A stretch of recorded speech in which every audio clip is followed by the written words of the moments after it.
Live from WTOC, the Southeast News leader. The News Now starts on WTOC Plus. Jury verdict. Count 1, murder in the second degree. We, the jury, find the defendant guilty. Count 2, cruelty to children in the second degree. We, the jury, find the defendant guilty. Guilty on all 27 charges. A jury has delivered a sweeping verdict in the Appalachia High School shooting case. The father of the accused gunman now faces up to 180 years behind bars, a decision that could keep him in prison for the rest of his life. We'd like to thank you all for joining us this afternoon for the news on WTOC Plus. 2 teachers and 2 14-year-old students were killed in that mass shooting at Appalachia High School back in September of 2024. 9 other people were hurt as well. Colin Gray's 14-year-old son, Colt Gray, is the suspected shooter in the deadly shooting that leaves the community in mourning still nearly 2 years later. Emotions were running high as the verdict was read, with the sound of both cries of pain and cries of relief from family members of the victims and Colin Gray. It took several minutes for the court to read all 29 counts. Most notably, Colin Gray is convicted of 2 counts of second-degree murder and 2 counts of involuntary manslaughter. He is the first father of an alleged school shooter to be convicted of murder. In a similar case in Michigan, a mother and father were both convicted of involuntary manslaughter, but not murder. Barrow County District Attorney Brad Smith spoke after and said he's very pleased with the verdict and talked about how hard his team worked to bring justice to the victims' families. They were very happy with our presentation. They thought we did a good job. They had some questions about things they didn't see, evidence they weren't allowed to see. We talked to them a little bit about that, and they just kind of talked us through where the children were, where the victims were, how they were doing, and we reassured them on that front. What was the biggest piece of evidence that you think led to this guilty verdict by the jurors? I don't think it was one piece of evidence. I think it was the fact that it was multiple pieces of evidence over a lengthy period of time that really showed them what was happening inside that house and all the warnings that were missed. And sentencing will take place at a later date. Again, Gray faces up to 180 years in prison. Well, staying on the crime watch, court proceedings continue today for a man accused of killing 3 members of his own family here in Chatham County. Junior Babcock is charged with killing his adopted parents and 14-year-old son back in November 2024 at their home on Quaco Trail. Several family members told police that he had previously made comments about hurting his relatives before the alleged killings. Make sure you stick with WTOC as we continue covering this case. We will have more details this afternoon during the news at 5 and 6. Well, 2 women with gunshot wounds drove themselves to a Savannah hospital after a shooting on Garrard Avenue. Here's what we know. The CCPD Criminal Investigations Division responded to a hospital in reference to 2 female victims who had sustained gunshot wounds. Police say both victims drove themselves to the hospital and were treated for non-life-threatening injuries. Chatham County Police said they interviewed both women who said they went to the 5100 block of Garrard Avenue to engage in a fight with another group of women. While on scene, 2 men pulled out guns and began shooting. As a result, 1 woman was hit in the arm and the other in the ear. They were able to flee the location and ultimately take themselves to the hospital where they're listed in stable condition. According to police, 2 male suspects fled the scene in a vehicle in an unknown direction, and that is still an active investigation. Turning now to international news. U.S. officials warned the most significant airstrikes on Iran still may be to come. President Trump posted on social media that Iran wants to negotiate now, but he says it's too late. On Capitol Hill, there is bipartisan division over the administration's actions. CBS's Natalie Brandt has more details from the White House. Fresh explosions rocked Tehran with hundreds of fighter jets in the skies over Iran's capital city, as the U.S. and Israel warned the heaviest strikes are yet to come.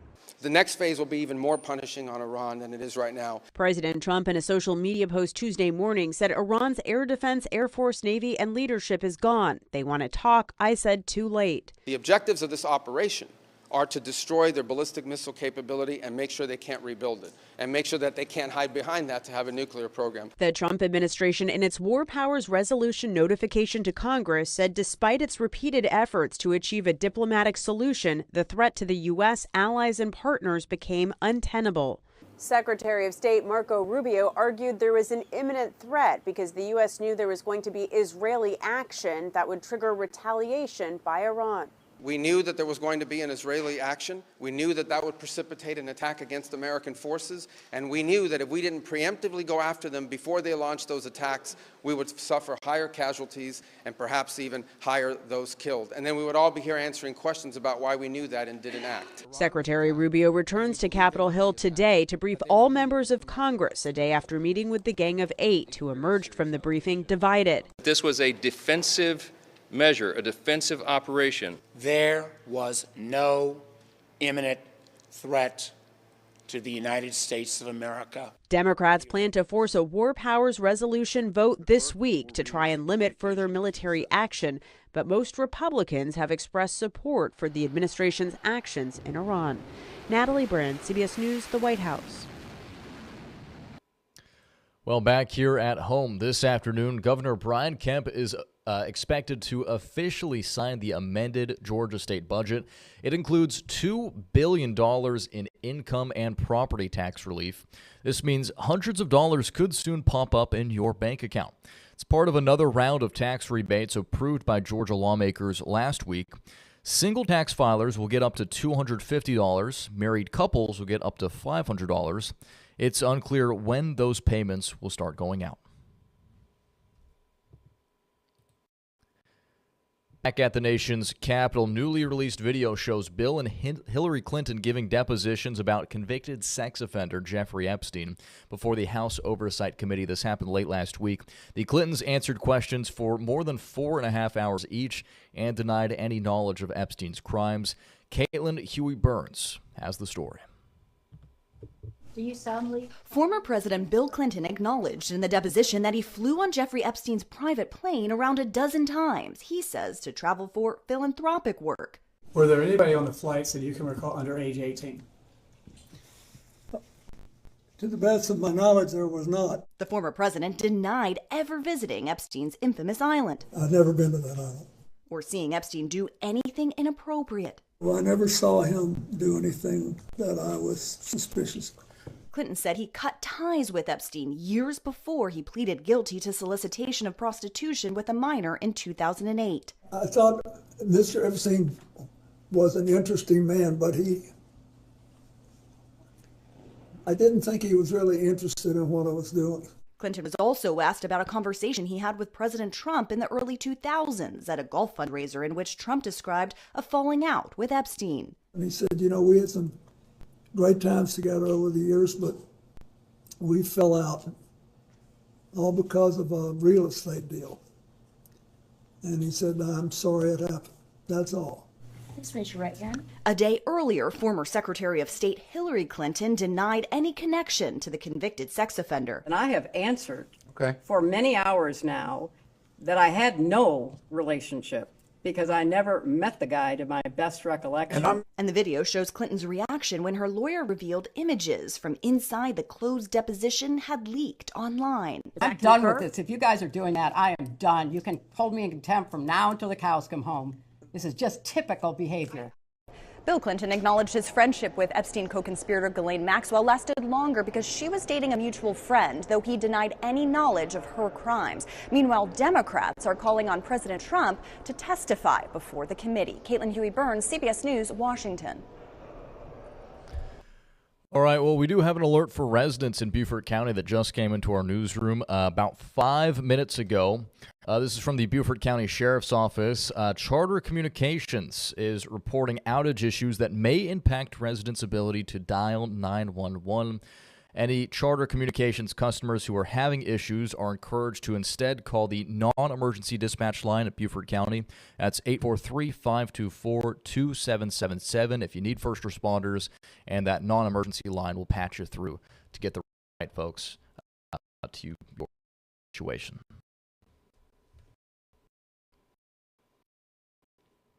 Continuing with our stories here on WTOC Plus, riders of Chatham Area Transit may want to pay close attention to this one because CAT is warning of a possible work stoppage that could impact their services. Chatham Area Transit sent a newsletter to riders warning that any strike by union employees would be illegal under Georgia law.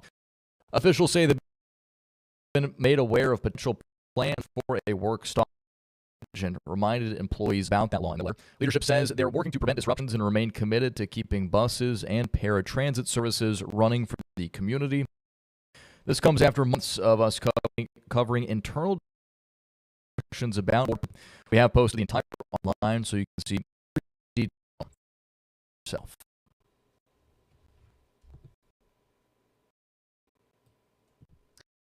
Well, there's new hope for devastating cancer in dogs. It's often deadly because there are no early warning signs. Stephanie Stahl has more on how other dogs are sniffing it out and doing their research. Take a look. Cody is smelling for cancer, deciding among 3 boxes which contains a sample of malignant blood. That's where she pauses.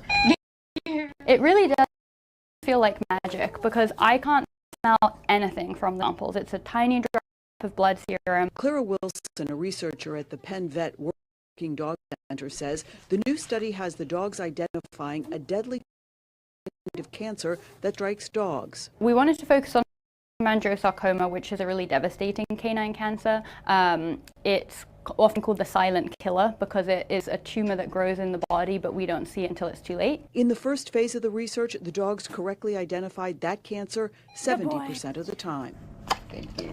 So they get a treat when they identify the correct sample? Yes. Until now, the research here has been primarily focused on human cancers, with the dogs being able to identify ovarian and pancreatic cancer. The dogs are very unique because they have this incredible sense of smell. It just really does feel amazing and gives me a lot of respect for, understanding that there's a lot of things that I can't understand that they're picking up on. Once the dogs identify the cancer, researchers look for markers in the samples that could eventually be used to create a test that would find cancer early when it's more treatable. And the idea here is that if dogs can smell something, that means that there's a signal to detect. These dogs are laying the groundwork for eventually being able to find cancer early and save lives for both humans and animals. Stephanie Stahl, CBS News, Philadelphia.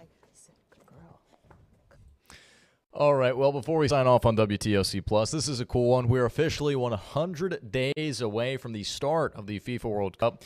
Atlanta in Georgia is one of the 16 host cities in the U.S., Mexico, and Canada. And today, representatives from 40 of the qualifying World Cup teams are in the state of Georgia. It's the team workshop in downtown Atlanta. Today, all qualifying teams are getting a better sense of the logistics to the 39-day tournament that will run from June into July, including how transportation will be handled, where teams will stay, game management, and security. Atlanta will have 8 games, including a semifinal match. Spain, Morocco, Haiti, and South Africa are among the countries playing in the qualifying round in the Mercedes-Benz Arena. FIFA officials today applauded the city, calling it a first-rate soccer community. I think what makes Atlanta very special, at least for myself, is the hospitality. Southern hospitality is not just a myth, but I got to experience it firsthand. And, everybody is excited in Atlanta for the World Cup, and Atlanta shows up like not many other cities do. Today, officials and media learned more about how AI technology will be used during the matches and learned about the grass being installed across all stadiums. The first game in Atlanta is June 15th, 100 days away. Now, I'm not even a huge soccer guy, but it's kind of the same thing with the Olympics. When you get like these big world competitions, you just kind of get sucked into it. I watched way too much of the Winter Olympics. It's always a fun competition, but sports that you barely understand anything about. It's cool seeing the pageantry and the tradition and so many different countries showing up. So it's excited to have a piece of that in Georgia this summer for sure. And with that, we're going to wrap things up here for the news on WTOC Plus. We appreciate you making us part of your afternoon. We'll be back in 15 minutes for the First Alert Weather Show with Chief Meteorologist Dave Turley. Weather's looking pretty nice the rest of the day as well as the coming days, so he'll be there to break it all down at 1:30. And then we'll be back with another round of stories at the top of the hour at 2 o'clock right here on WTOC Plus.